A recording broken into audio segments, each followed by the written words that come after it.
Assalamualaikum warahmatullahi wabarakatuh.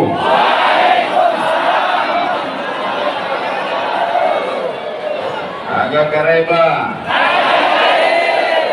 Apa kabar semuanya? Siang ini, petang ini kita berjumpa di tempat yang paling baik bersama orang yang paling baik, orang beriman. Di dalam majelis yang paling baik, majelis ilmu, memperingati orang yang paling baik, Sayyidina wa Maulana Muhammad sallallahu alaihi wasallam. Tidak ada kata yang paling baik yang kita ucapkan selain ucapan Alhamdulillahi Rabbil Alamin. Majelis kita ini menjadi majelis bangkai, menjadi majelis busuk dan sia-sia kalau kita tidak bersolawat kepadanya. Maka kita ucapkan Allahumma sholli ala Sayyidina Muhammad wa ala ali Sayyidina Muhammad. Saya diberitahu bahwa daerah yang akan saya datangi ini adalah daerah yang mengerikan. Texas, Pak Ustadz. Tidak ada orang yang berani lewat di Jeneponto lewat dari jam 8, jam 9 malam. Dalam hati saya katakan dalam hati dan pikiran saya, pantasan acaranya dibuat sore karena orang tidak berani lewat malam. Di mana-mana orang minum habis makan nasi, minum air putih.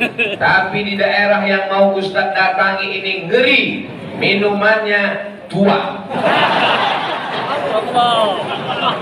Ustadz tahu preman-preman di Jakarta yang seram-seram, yang menakutkan, itu di Kalijodo, itu semua berasal dari daerah ini. Dan mereka sudah pulang. Maka dalam hati saya ada juga rasa cemas. Tapi Ustadz jangan takut, karena Ustadz dikawal 5 baris. Barisan pertama TNI, barisan kedua Polri, barisan ketiga Pansel, barisan keempat Kokam, barisan kelima BKPRNI. Dalam hati saya, bagaimanalah bentuk jamaah yang mau menyambut saya ini. Hari ini saya betul-betul berjumpa, berkeringat saya menghadapi mereka, saking panasnya. Bagaimana masyarakat yang sebelumnya tidak baik menjadi baik, ini karena berkat Nabi Muhammad sallallahu alaihi wasallam. Apakah sampai Nabi Muhammad sallallahu alaihi wasallam ke Jeneponto? Sampai. Nabi Muhammad sallallahu alaihi wasallam di kota Al-Madinah Al-Munawwarah. Tapi para alim dan ulama dikirimnya sampai ke Jeneponto, merubah dari yang tidak baik menjadi baik. Menjadi orang yang sebelumnya cinta kepada perbuatan mungkar, perbuatan keji, hari ini mereka cinta masjid dan ulama. Ini bukan basa-basi, ini bukan kata-kata yang diperindah di tepi bibir, di ujung lidah, tapi nyata bukti hari ini. Siapa yang tidak percaya, datanglah ke Jeneponto. Inilah orang-orang yang insya Allah mendapat syafaat Nabi Muhammad SAW. Mereka cinta kepada orang yang mengajarkan Al-Quran, sayang kepada yang membawa risalah, sayang kepada yang membawa maulid Nabi, sayang kepada orang yang mengajak kepada amar ma'ruf nahi munkar. Mungkinkah Abdul Somad bisa datang ke Jeneponto kalau tidak ada izin dari Bupati, Wakil Bupati, Sekda, Dandim, Kapolres, Majelis Ulama, pokoknya banyak lah. Ini acara maulid di Masjid Raya Jeneponto ini terwujud karena ada kerjasama dari ulil amri, pemerintah daerah, dengan para alim ulama. Semua yang menyebabkan terwujudnya maulid Nabi pada petang hari ini, insya Allah mendapatkan syafaat Nabi Muhammad sallallahu alaihi wasallam. Saya sudah sampai zuhur tadi, lebih cepat 1,5 jam dari jadwal yang sudah ditetapkan. Kata Pak Sekda, Ustadz Somad, itu ibu-ibu sudah menunggu Ustadz di lantai 2 masjid. Kenapa mereka cepat betul datang, Pak? Apakah mereka salah jadwal? Ternyata mereka bukan salah jadwal, tapi mereka mau booking tempat VVIP. Itulah mengapa tadi begitu masuk ke dalam, tangan saya angkat. Kenapa? Karena mereka sudah menunggu 3 jam dari tadi. Kalau saya masuk cuek, mana tahu ada yang mengambil gambar saya lalu mengatakan, apa itu Abdul Somad masuk ke masjid angkat tangan ke atas, memuliakan orang yang sudah datang 3 jam dari tadi duduk. Apa yang membuat mereka mau datang? Berpanas-panasan, datang dari jauh, menunggu. Memangnya yang datang kemari ini disediakan sembako? Ada di absen oleh Pak Bupati, Pak Wakil Bupati, Pak Sekda, Pak Ketua Dewan. Apakah ini diperintahkan? Tidak. Semua ini datang karena cinta kepada Nabi Muhammad sallallahu alaihi wasallam. Mudah-mudahan setiap langkah kaki, setiap ayunan tangan, setiap hembusan nafas, setiap tetesan darah, setiap tetesan peluh dan keringat, semuanya bernilai amal soleh insyaallah. Amin. Alamin. Kenapa orang Jeneponto ini kuat-kuat, cepat-cepat, ramai-ramai? Karena makanannya luar biasa, kuda.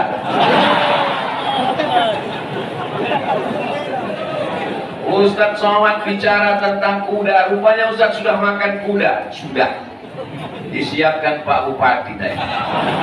Lalu ada yang bertanya ke saya, bagaimana rasanya Pak Ustadz? Sulit untuk diungkapkan dengan kata-kata. Kalau kau mau tahu rasanya, datanglah ke Jeneponto. Saudara yang dimuliakan Allah Subhanahu wa Ta'ala, apa rahasianya sehingga masyarakat Jeneponto menjadi orang baik, menjadi orang soleh, meramaikan masjid, memakmurkan rumah Allah, datang maulid Nabi, mencintai ulama? Ternyata rahasianya adalah pemimpin yang adil. Karena kalau pemimpinnya hobi penyanyi dangdut, akan diundang artis pakai rok pendek, masjid kosong, yang ramai tanah lapang, penyanyinya pakai rok pendek, pentasnya tinggi, hancur masyarakat ini.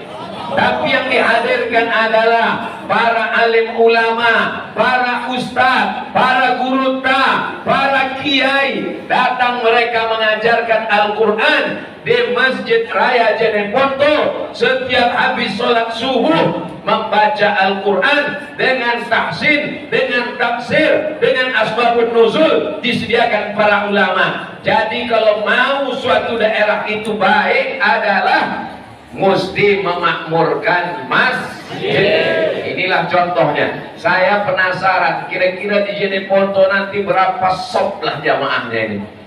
Rupanya malaikat dan Allah Subhanahu wa Ta'ala marah ke saya. Jangan kau ukur sopnya Abdul Somad, kau hitung sendiri sampai keluar sana. Itu saudara kita yang berada di luar bisa tak mendengar suara saya? Kalau bisa mendengar suara saya, angkat tangan. Oh, bisa. Saudaraku yang di luar masjid, jangan kalian berkecil hati dan kecewa. Insya Allah di dunia kalian di luar masjid, di surga pun nanti kalian insya Allah.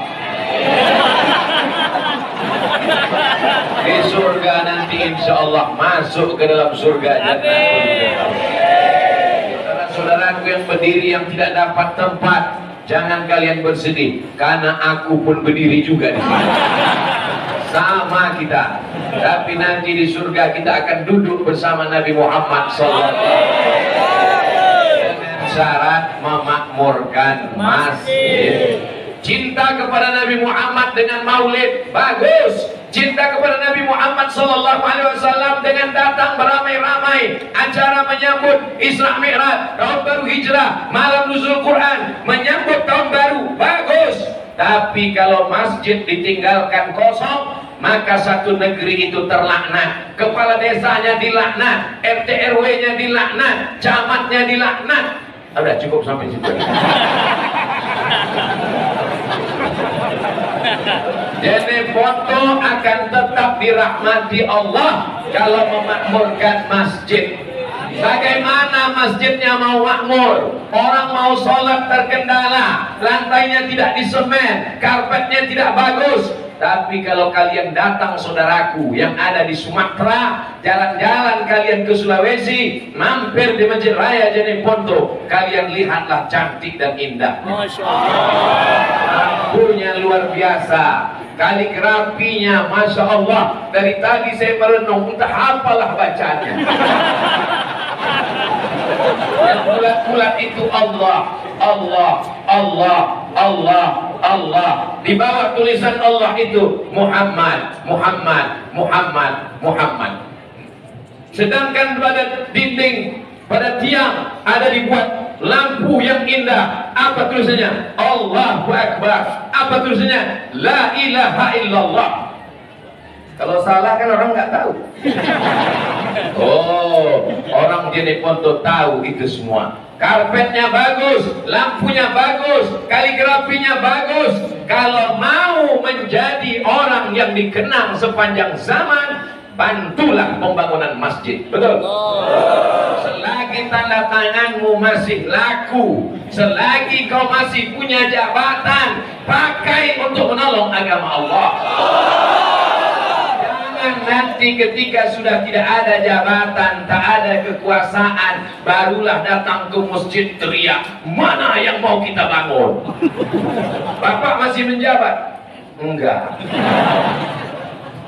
Tapi kan jadi bupati tidak lama, paling lama 2 periode.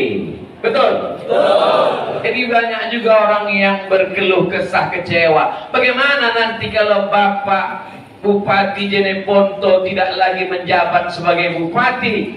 Jangan kecewa, karena saya dengar beliau mau menjadi anggota DPR RI.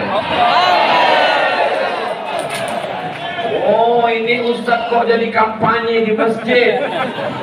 Kalau ada orang yang menolong agama dengan kekuasaannya, yang satu lagi menolong agama dengan ceramahnya, mana kira-kira yang lebih efektif? Dengan kekuasaan atau dengan ceramah?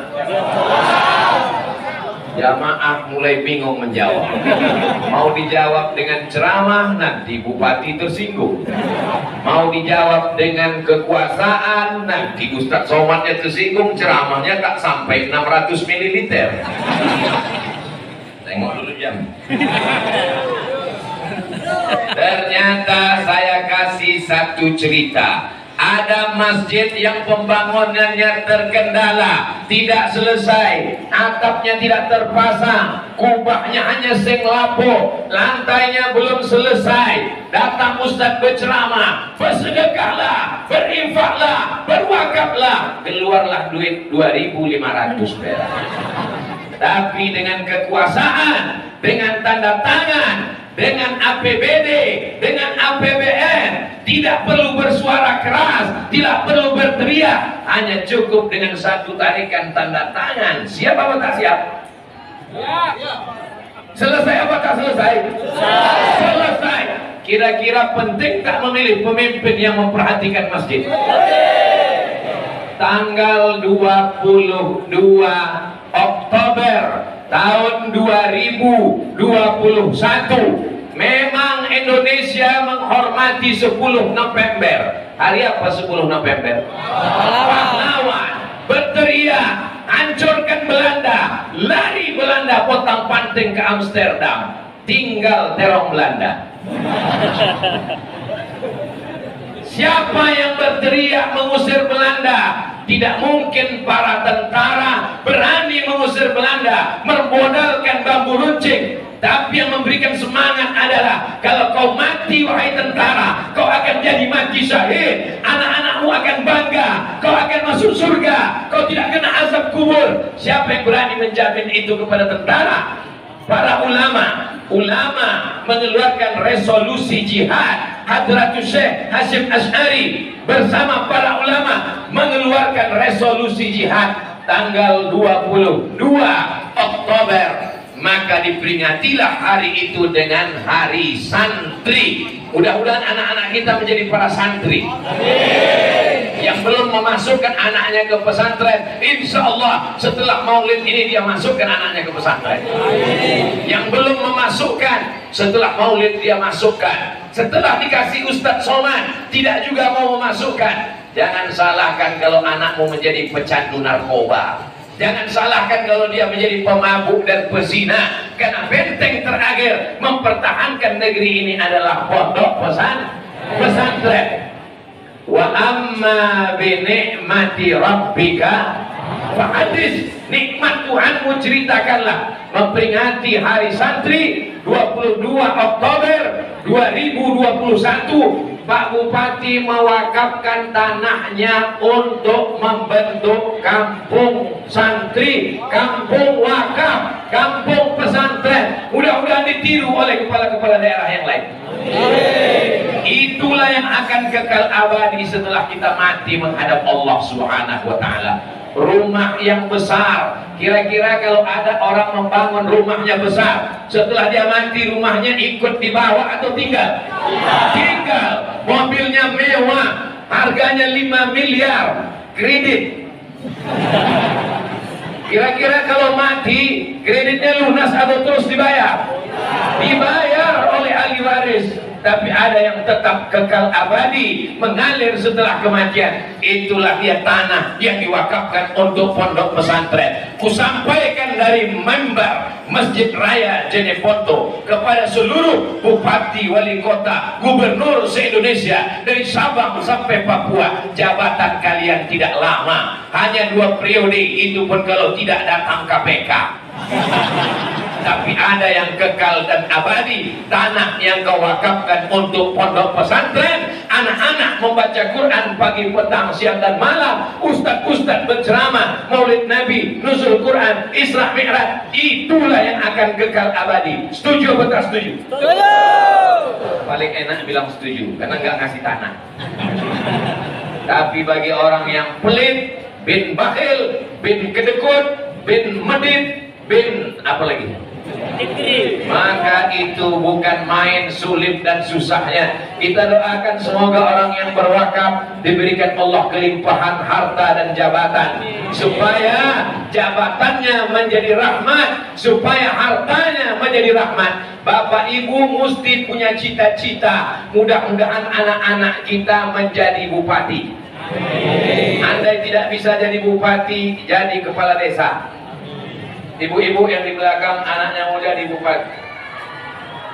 Kasihan ibu ini dari tadi menengok tengkuk saya saja. Jadi saya pandang mereka sekali.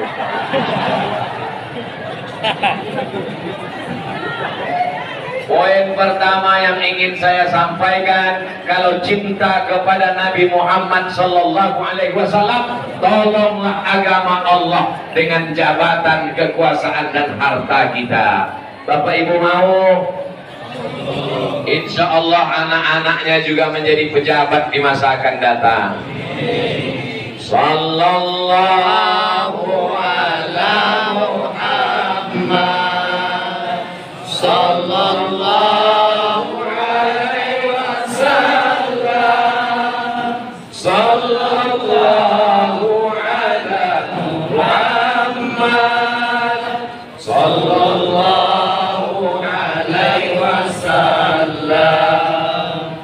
ya Nabi salam alaika, ya Rasul salam alaika, ya Habibi salam alaika, salawatullah alaika.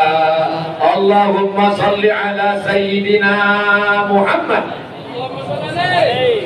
Bapak Ibu yang dimuliakan Allah Subhanahu wa Ta'ala, ibu-ibu yang punya cincin, yang punya rantai, yang punya emas, mudah-mudahan asli tidak imitasi. Setuju? Bapak-bapak yang rezekinya banyak, yang sapinya banyak, yang kudanya banyak, mudah-mudahan melimpah rezekinya. Amin. Dengan barakat Maulid Nabi Muhammad sallallahu alaihi wasallam. Bapak Ibu percaya bahwa Nabi Muhammad bisa menambah rezeki? Percaya? Kita selamat dari neraka karena Nabi Muhammad sallallahu alaihi wasallam. Man shalla alayya salatan, siapa yang bersolawat kepadaku satu kali, sallallahu alaihi biha asra, Allah berikan 10 kebaikan, kebaikan hartanya, kebaikan istrinya, kebaikan anaknya, kebaikan suaminya. Tadi Pak Bupati ada menyebut janda-janda, mudah-mudahan cepat dapat jodohnya. Bapak jangan ketawa dulu, ibu melihat dari atas. Kebaikan anak-anaknya, kebaikan sawahnya, kebaikan kebunnya, itu yang dimaksud dengan kebaikan. Khuttat anhu asyara sayiat, dihapuskan dosa-dosanya, dosa di masa lalu, perbuatan zalim dan aniaya. Wa rufi'at lahu asyara darajat, dinaikkan 10 derajat tingkatan kemuliaan. Itu semua berkat solawat kepada Nabi Muhammad sallallahu alaihi. Nanti kalau ada yang bertanya, apa acara di Masjid Raya Jeneponto Maulid Nabi, siapa penceramahnya? Ustadz Abdul Samad. Nama saya kalau di Sumatera Abdul Somad, sampai di Sulawesi menjadi Abdul Samad. Tapi semuanya tulisannya sama, alif, lam, shad, mim, dal. Itu hanya penyebutannya saja. Contohnya di Pekanbaru ada makanan, kami menyebutnya soto. Sampai kemari menjadi contoh, sama. Tidak usah kita permasalahkan. Semua perbuatan itu baik. Jadi semua boleh menjawab. Ustadz yang ceramah tadi adalah, kalau payah nyebutnya singkatkan saja. Siapa tadi? UAS, ujian akhir semester. Apa pesan yang dia sampaikan? Aku tidak ingat apa yang dia katakan. Aku terpukau melihat wajahnya, karena ternyata tak sama dengan yang di YouTube. Yang dia sampaikan yang pertama adalah, tolong agama Nabi Muhammad, tolong risalah Islam dengan apa yang kau miliki. Kalau kau punya jabatan, kepala desa, RT RW, bupati wali kota, gubernur, tolong dengan jabatan. Setuju? Kalau kau tak punya jabatan, tapi kau punya harta, punya sawah, punya duit, tolong dengan hartamu. Setuju? Jabatan tak punya, harta tak punya, tapi masih punya suara, mengajak orang buat baik, tolong dengan suaramu. Setuju?